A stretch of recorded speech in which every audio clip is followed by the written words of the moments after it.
Adding and removing RAM is really quite straightforward.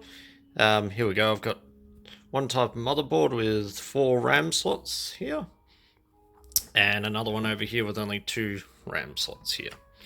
Now they're both different in the ways that you've got clips on either end on this board, and clips only on one side of this board, and basically holders on the other side. And each channel is color coded. Pretty much try and keep only one color filled at a time. So if you've got 2 sticks, just use those 2. And if you've got 4 sticks, obviously use all 4. But blue match up with each other and black.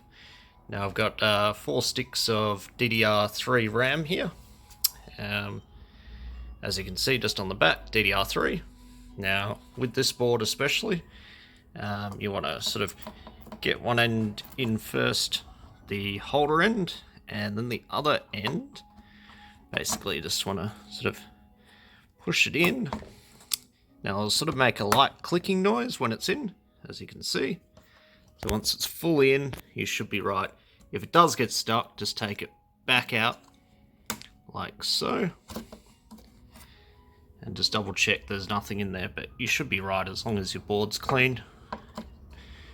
And we'll put that one back in. Sorry, trying to do this one-handed's always fun. Now, as for the other board, with 2 clips on either side, same thing again, just want to line them up and push down. Might need a little bit of force. Now, as you can see, that one's sticking out just a little bit more. You might have to just push it in, but if it doesn't, if it goes in and doesn't quite clip on, then you might just need to push it up a bit. As long as it's straight, you should be right. Now, anytime you need to get these ones out, just undo both clips and lightly pull. Pretty simple, pretty straightforward. And as long as you buy the correct RAM, which easy way to tell, if it lines up, then you should be all good.